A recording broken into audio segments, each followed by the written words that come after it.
After scouring the internet for the best marriage proposals, I have come up with a list of 11 tips that make a great marriage proposal, and the videos from across the web that will show you why. First, the first thing you should actually consider is whether you want to go intimate between just you two or a small, medium, or big group. We did a poll on our Getting Engaged Facebook group, and most girls tend to prefer private engagements. So before going big, make sure that is something she would even prefer, because this is actually all about her. So her comfort level is more important, and she may not be comfortable in large or even medium-sized groups where she might feel like she's being put on the spot. 2, start small and then go big. Now this applies to most engagements, not all of them. So many times people just get straight to one big engagement. So all of a sudden, bam, they're in this awesomely decorated room and this guy is down on the knee. Or fireworks just going off and the guy is proposing all of a sudden. Instead, let it build a little bit. Like this guy. This is a perfect example. He takes his girlfriend outside and she doesn't know why she's there, and all of a sudden he has one tree light up and he says a few romantic words, and then all of a sudden more trees light up and they lead to this lit up arch. And then fireworks go off. You see how this is better than if all the fireworks and all the lights just came on and in the next moment he's proposing. Like flash mobs, they always start small before they get big, so it's just one person or a couple people. So if possible, drop clues to something that's gonna happen, and it's not just like before she can get over the surprise she's being engaged to. 3, make it personal. This, in my opinion, is a must-do. The best engagements always find ways to make it personal. The more personal, the more special. For example, take flash mobs. They are awesome because they are so exciting, but they lack the personal touch. So pretend you're planning a flash mob. If you never join the flash mob, this really falls flat because you failed to make it personal by actually joining the flash mob. It's better like this one if you make it personal and happen to join the flash mob. But the best one is where this guy gets all the family and friends to join the flash mob. And there are plenty of ways to make things more personal. Decorate with pictures, incorporate family members or pictures of family members that have passed on, incorporating things or locations that mean something to you or your relationship, using your personal relationship song, a video montage, a slideshow of memories, talk about your favorite memories or her dreams. You get the picture. Whatever you do, just make it just a little bit personal.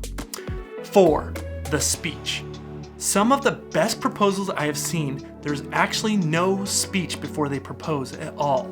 So don't feel compelled to give the speech, because that often leads to 2 big mistakes I commonly see.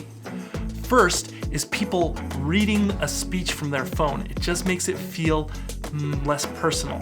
I would avoid this at all costs. In fact, if you're not great at giving speeches, just memorize a few lines. Like I said, some people don't even say any lines at all. And then the second reason, and even worse, is talking too much. Now, I loved my engagement, but critiquing my own engagement, I think I spoke a little too much. It was great, and she loved it, and I know my wife, and she actually loves hearing lots of words of affirmation. But still, I think I could have been a little less long-winded. Now, why not speak a lot? Speeches can often drag on, and the best moment can pass if you're talking too much. I'd limit the speech to 30 to 40 seconds as a rule, but that's my opinion. Watch some if you don't know how long, and you'll kind of get the idea. 5, giving instructions for a photographer and videographer.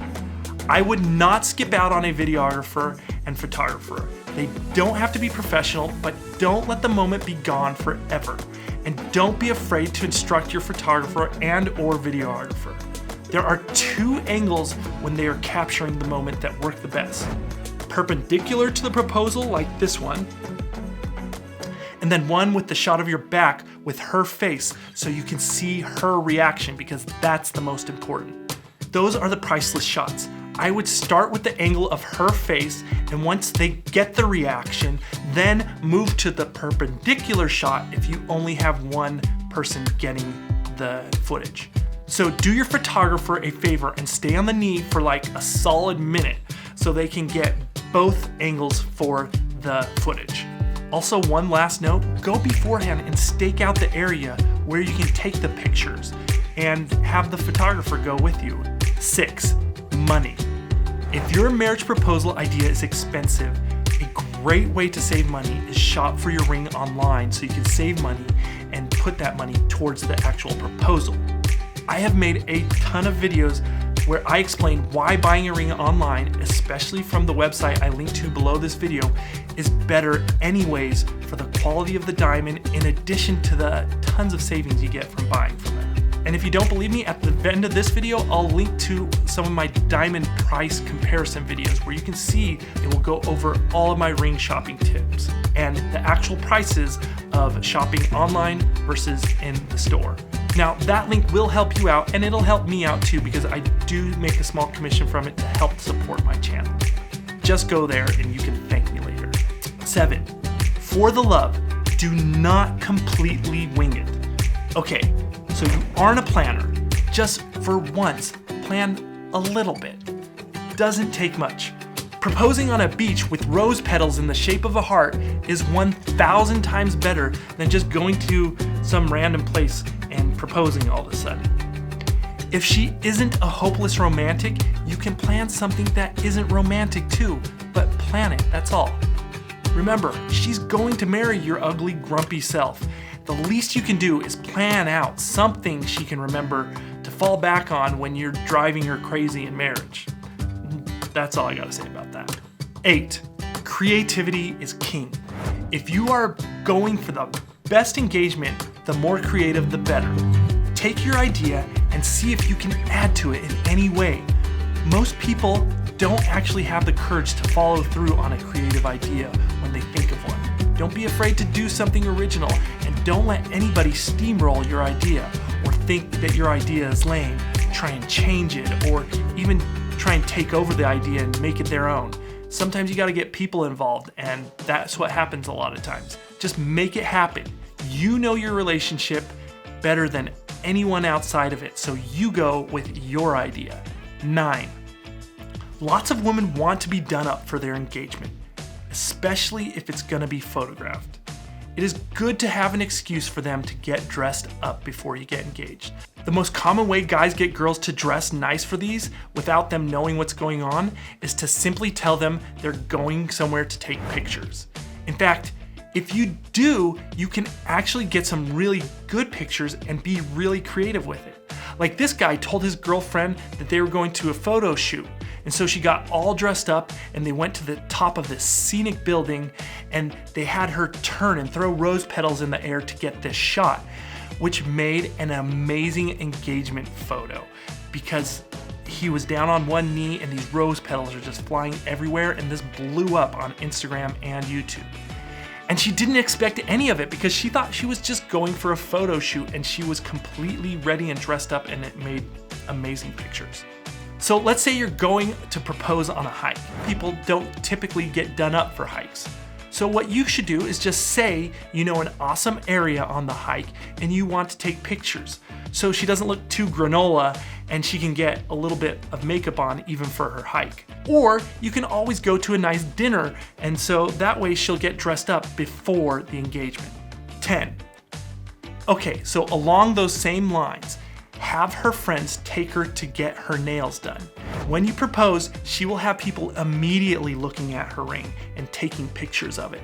Trust me, most want amazing nails, and at the bare minimum, they don't want like their old crackly nail polish on there when they're showing off their ring. So tell a friend you trust to be sneaky, and a friend that would likely get her nails done, not Miss Frumpy of her friends, obviously, and have her go take her to get her nails done in a sneaky way. Like I said, you don't want her to have crackly nails, and what she thinks are nice nails might be different than what you think are nice nails.